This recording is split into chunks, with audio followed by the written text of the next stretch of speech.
Olá!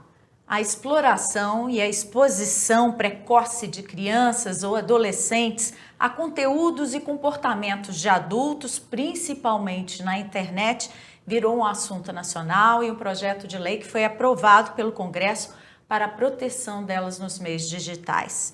O TVMP Entrevista de hoje vai falar sobre os reflexos da adultização com uma psicanalista, com quem eu converso agora, é a Juliana Tassara Berni, que é pesquisadora do laboratório Além da Tela, Psicanálise e Cultura Digital na UFMG. Tudo bem? Bem-vinda. Tudo jóia, Laura. Muito obrigada pela sua presença aqui. Obrigada pelo convite. Eu queria começar perguntando como é que se dá o desenvolvimento da personalidade na criança, no adolescente, quais são essas fases de desenvolvimento que são tão importantes? Então, a gente entende na psicanálise que o sujeito é sujeito do desejo. E o sujeito se constitui a partir da relação com o outro, né? Então, existe um primeiro momento ali em que a criança, o bebê, quando nasce, está numa relação muito simbiótica com a mãe. A gente fala mãe, mas o cuidador principal, né? Que pode, inclusive, ser mais de um, a mãe, o pai, a avó. Mas então tem esse primeiro momento que é um momento mais fechado, que a criança está ali numa relação muito simbiótica e que ela tem uma certa ilusão de satisfação. Então é um momento que a criança fica mais satisfeita. Mas muito rapidamente ela vai perceber que existe alguma coisa que falta, ela vai ser exposta à falta, né? Então a mãe sai para trabalhar, a mãe se interessa por outras coisas e alguma coisa começa a faltar a esse sujeito. Então ela começa a se perguntar o que é isso que falta ao outro e que também falta em mim, né? O que é isso para onde minha mãe olha, para onde o outro olha? O que é isso que faz com que ele vá buscar alguma coisa fora de mim? Então essa é a pergunta sobre o desejo. E a pergunta sobre o desejo, ela se desdobra numa pergunta sobre, essa pergunta sobre o desejo, que é o que o outro quer, se desdobra numa pergunta sobre o que o outro quer de mim. Então o sujeito começa a balizar a relação dele com o mundo através disso que ele entende que é possível alcançar, de que ele acha que ele pode alcançar, que é o desejo, e do ideal, que ele acha que o outro tem sobre ele e que ele acha que ele tem que responder a esse ideal. Então o sujeito vai se desenvolvendo a partir disso, né? E na adolescência tem uma mudança, porque a gente tem a irrupção da puberdade no corpo, né? A adolescência é um momento de ruptura em que o sujeito rompe com toda uma ideia, uma identidade que ele construiu sobre ele, sobre o mundo, principalmente a partir dessa irrupção da puberdade no corpo, né? Um tanto de sensações, um tanto de transformações que ele não está pronto para lidar. Então, o sujeito começa a se reposicionar em relação a tudo aquilo que ele tinha construído, né? Questionar algumas coisas alguns valores, alguns ideais, e começa a romper de uma certa forma com esse ideal parental, né? Para se organizar em torno de outros ideais, que aí vão ser muito possivelmente os ideais, uma identidade em relação aos pares, né? A gente vê com muita clareza, geralmente, esse movimento dos sujeitos na adolescência, de afastamento da família e de ir em movimento aos grupos, tentando responder o que faz com que ele possa pertencer àquele grupo, que tipo de ideal que é valorizado naquele grupo, para que ele possa construir realmente a sua identidade como sujeito, separado desse ideal parental, e que ele possa se constituir como um sujeito adulto responsável. Quando essas fases de desenvolvimento ocorrem em ambientes não saudáveis, o que acontece com esse sujeito? Então, acho que a gente tem várias coisas que poderiam ser consideráveis não saudáveis, né? Acho que talvez seja primeiro importante pensar o que seria um desenvolvimento saudável, né? Principalmente quando a gente tem aí no panorama a questão da adultização, dessa exposição exagerada na internet. Então, o que a gente pensa hoje nesse contexto de cultura digital que a gente está vivendo, o que seria um desenvolvimento saudável? Eu acho que a gente pode observar quatro aspectos que dão uma certa baliza para a gente sobre se o sujeito está se desenvolvendo de forma saudável ou não. Então, o que seriam essas quatro coisas? A primeira é a relação com os pares. ou seja, a relação com o outro social, né? Que é a relação com os pares, com os amigos, com os outros que não estão ali no seio da família. Então a gente tem que observar se essa criança tem amigos, se ela tem uma certa variedade de amigos, então tudo bem ter um melhor amigo, mas é importante que ela circule também com outros grupos, que ela consiga se relacionar com outras crianças, com crianças diferentes, que ela tenha uma relação aprofundada com esses amigos, né? Ou seja, que não seja uma relação superficial ali de colega na escola, então que ela possa encontrar com esses amigos fora da escola, em outros ambientes. Então esse é o primeiro aspecto. O segundo aspecto é a relação com a família. Esse sujeito se sente bem na família? E como que a gente vai avaliar se ele se sente bem? Ele consegue ter uma troca ali no ambiente familiar? Ele conversa com os pais, com os irmãos, com os avós? Ele consegue se expor, falar o que está incomodando, o que não está bom? Ele tem momentos de alegria, momentos de satisfação ali com a família, ou seja, eles gostam de assistir uma série juntos, eles saem para fazer atividades fora de casa juntos, ele faz a refeição com a família, conversando, interagindo. Então, o segundo ponto é a família. O terceiro ponto é a relação com o saber. Ou seja, a relação com o saber não é exatamente a relação com a escola, mas isso vai aparecer na relação com a escola. Então, ou seja, a criança ou adolescente gosta de ir para a escola, gosta de aprender, não precisa ser o melhor aluno, mas ele tem um interesse em saber mais, ele quer aprender, ele tem esse vínculo com o saber. Por quê? Porque você lembra que eu falei que o sujeito se estrutura, que o sujeito é sujeito do desejo, e se estrutura na relação com o outro, a partir dessa pergunta sobre o que é o desejo? Então, a relação com o saber é um pouco desdobramento dessa pergunta sobre o que é o desejo. É quando o sujeito se lança em busca de saber alguma coisa mais, né? Não precisa necessariamente ser a escola, é claro que a criança tem que ter um mínimo desenvolvimento ali na escola, mas ela pode ter outros interesses também, por exemplo, por esporte ou por algum interesse particular dela, mas é importante que ela tenha esse movimento em direção ao saber, que ela queira avançar nesse sentido. E o último ponto é a relação com o corpo, né? O corpo está em movimento, a criança se sente bem com aquele corpo, né? Ou seja, ela se expressa através do corpo, ela usa o corpo para se relacionar com o mundo, com a vida, com o outro. E esse é um ponto que a gente vê com muita clareza como que está ficando prejudicado, por exemplo, quando a gente vê inclusive o aumento da obesidade infantil, né? As crianças estão muito paradas, muito nas telas. Pois essa relação com o outro, com os pares, já é uma coisa difícil, e com a família, principalmente, né? Já é uma coisa difícil sem internet. O que a internet e o uso de redes sociais, de celular, tem produzido no desenvolvimento de crianças e adolescentes? Então, o que a gente percebe é que, uma coisa que eu acho importante a gente falar, é que o problema não é simplesmente a internet, né? Mas é o uso que os sujeitos vêm fazendo da internet, como os pais se relacionam com a internet, como que eles orientam, intermediam ali a relação dos filhos com a internet. Por quê? Porque eu acho que a gente tem que tomar um cuidado para não vilanizar a internet, as tecnologias, né? Isso porque é um caminho sem volta. A gente não vai voltar para esse mundo onde a gente não tinha tecnologia, onde a gente assistia televisão, que estava passando ali era aquilo mesmo. E tem todos os aspectos positivos para desenvolvimento, para conhecimento e tudo mais. Exatamente. Então, eu acho que não se trata da gente vilanizar a internet, mas a gente ponderar o que é possível, o que é prejudicial nessa relação. Então, por exemplo, o que seria uma relação excessiva com a internet?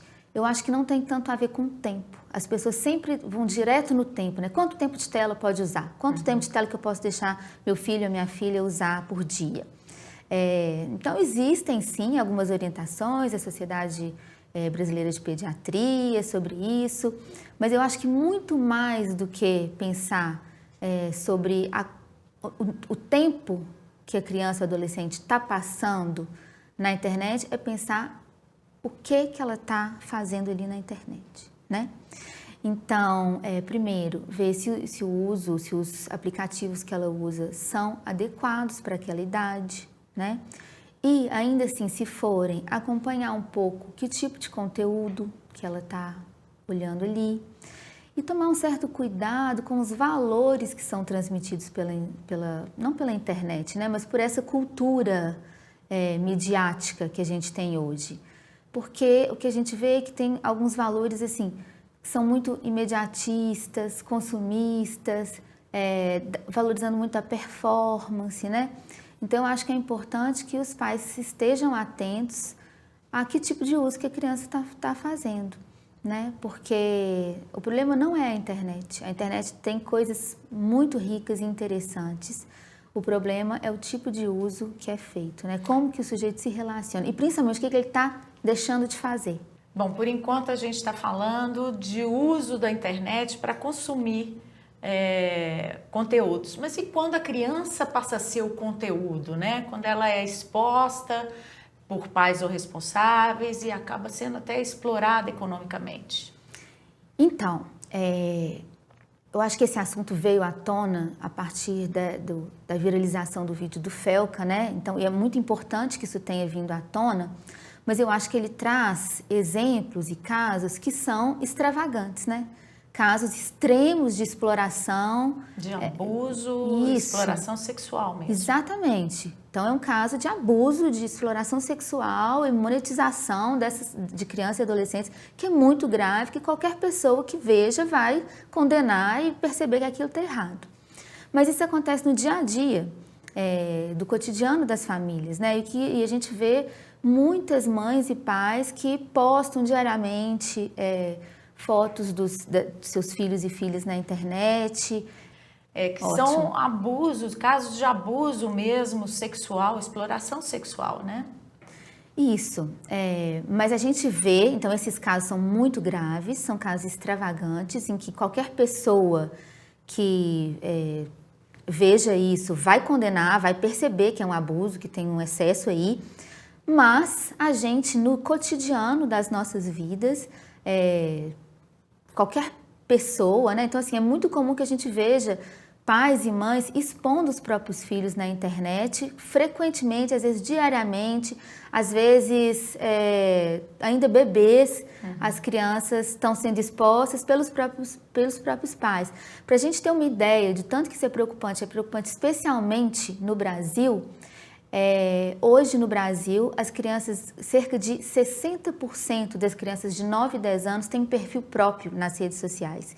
Esse número vai para 70% para crianças de 11 e 12 anos. E se a gente comparar, por exemplo, com esses dados da Europa, na Europa esse número gira em torno de 20%. Então, ele é um pouco... Já há um entendimento em vários países, na Austrália, inclusive, de que não se pode...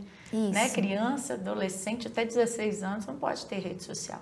Exatamente. Então, assim, os outros países estão avançando, cada vez estão diminuindo esses números, né? A gente tem uma certa variação ali entre os países da Europa, por exemplo, Portugal é um pouco mais, na Dinamarca é um país que tem menos exposição, mas aqui a diferença é gritante, né? 60% de meninos e meninas de 9 e 10 anos que têm o seu próprio perfil, não significa que eles administrem o perfil, né?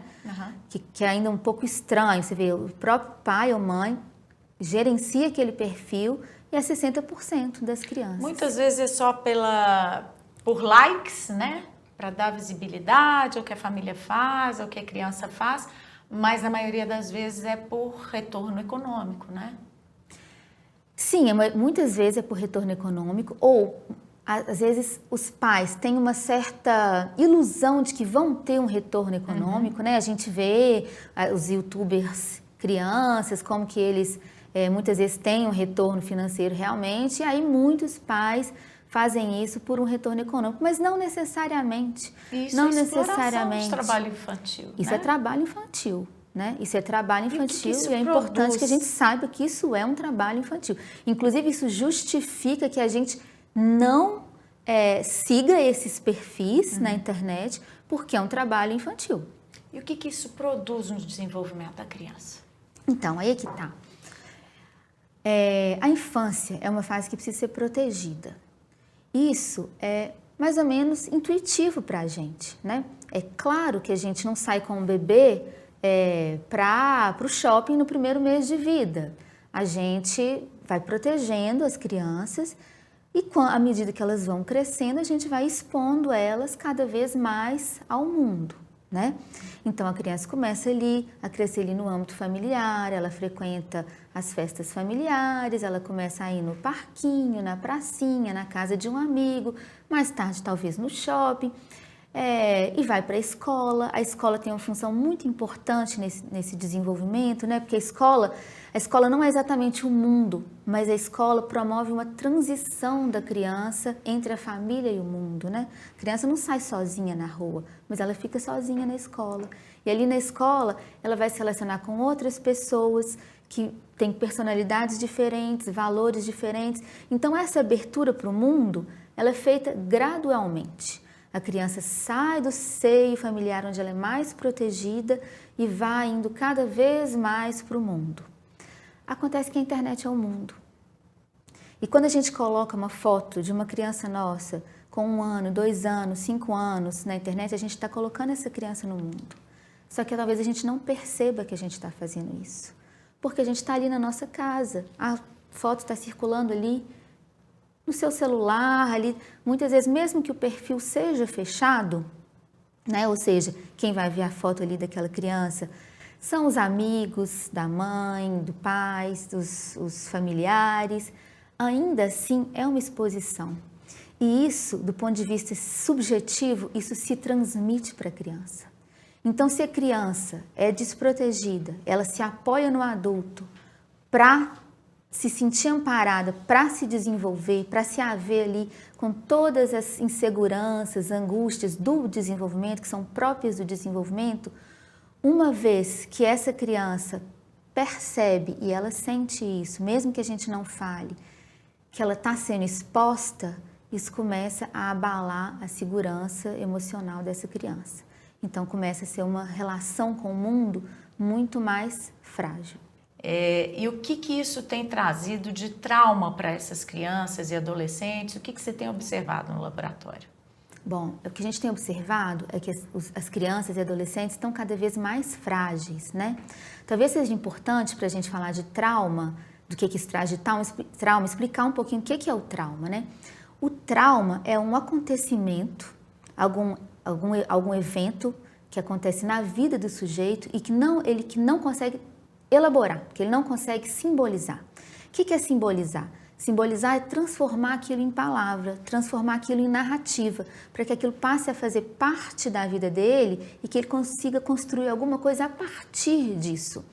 E quando aquele evento ele vai ir para um lugar de trauma, ele fica um acontecimento bruto, impossível de ser simbolizado, né? Então, por que a gente pode falar que essa exposição é traumática? Porque o sujeito ainda não tem essa condição de lidar com o outro do mundo, de forma completa e responsável. Então, esse tipo de exposição acaba entrando como um evento traumático. Por exemplo, para dar um exemplo disso, essa hipersexualização, né? O sujeito, a entrada na sexualidade, ainda que exista uma sexualidade infantil, essa sexualidade ela vai ser elaborada. Quando chega na puberdade, que o sujeito tem as transformações pubertárias, começa a ter outro tipo de relação com o corpo, ele começa a entender melhor o que é sexualidade, começa a diferenciar um pouco o que é da ordem da sexualidade, né? Quando a gente começa a explorar sexualmente essas crianças, a gente começa a confundir na cabeça delas o que é sexualidade e o que é afeto. Porque a criança ela quer ser aceita pelo outro, ela quer ser amada pelo outro, né? E se o outro começa a valorizar aquele tipo de comportamento que é sexualizado, ela vai ela vai reproduzir, repetir esse comportamento. Vai reproduzir, repetir esse comportamento e ela não vai conseguir simbolizar a sexualidade como ela deveria. Então a sexualidade acaba entrando num lugar de uma coisa, de um lugar de troca, né? De troca de afeto, quando a sexualidade tem um outro lugar. O que é preciso fazer? Bom, agora a gente já tem um projeto de lei aprovado no Congresso, né? Que vai exigir, garantir, né, proteção para crianças e adolescentes nas redes sociais, que é uma luta que já ocorria com as Big Techs, com essas plataformas. Mas o que a gente pode fazer como sociedade, como pais, como cuidadores dessas crianças e adolescentes para evitar essa exposição? Eu acho que a gente precisa fazer um trabalho de conscientização. Eu acho que tem 3 agentes que são importantes aí nessa história. Primeiro são os pais, né? É claro. Que tem que assumir o seu lugar de pai, né, Laura? Assim, o que a gente vê hoje é que os pais estão muitas vezes tão infantis, tão imaturos quanto as próprias crianças, né? Então o pai tem que entender que ele tem um lugar responsável na criação daquela criança e que é ele, pai ou a mãe, né, que é o principal responsável e quem vai conduzir ela para o caminho do crescimento, né? Isso dá trabalho. Então, o pai tem que se manter próximo da criança, conseguir estabelecer uma relação de confiança com ela. Eu quero Esses pais que entregam o celular para a criança, assim, né? Como se fosse uma babá eletrônica, brinca aqui. O que isso produz? Então, primeiro, a tela, ela não oferece para a criança nenhuma possibilidade de simbolização, né? Porque o que é simbolização? O que é elaboração? No brincar. Por que o brincar é tão importante para a criança? O brincar é muito importante porque através do brincar a criança elabora as angústias dela. Ela pode projetar, por exemplo, numa boneca, a relação dela com a mãe. Então, se a mãe sai para trabalhar e ela se sente triste, ela pode, através da boneca, repetir essa brincadeira até ela conseguir elaborar esse sofrimento que ela tem. Se uma criança perdeu um parente, por exemplo, ela pode elaborar isso através da brincadeira. A tela, ela serve para passar o tempo, mas ela não serve para elaborar. Então, quando a gente oferece a tela o tempo todo para uma criança, a gente está privando ela da possibilidade de elaborar. Claro que a criança não precisa brincar o tempo inteiro, ela pode assistir tela um pouco, tem alguns momentos que a gente não consegue dar atenção mesmo, tá? Sei lá, e deixa um pouquinho a criança na tela, não tem problema.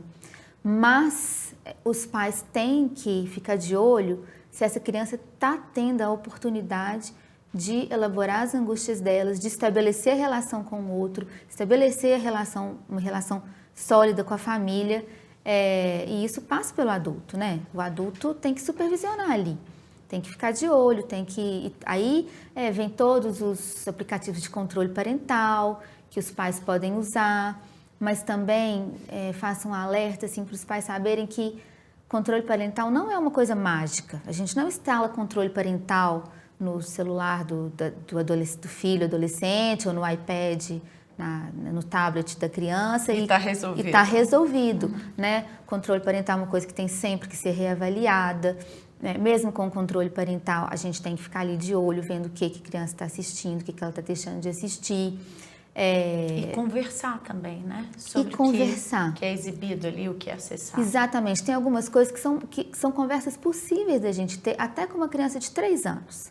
Por exemplo, é possível você conversar com uma criança, explicar para ela que outra criança trabalhar é errado.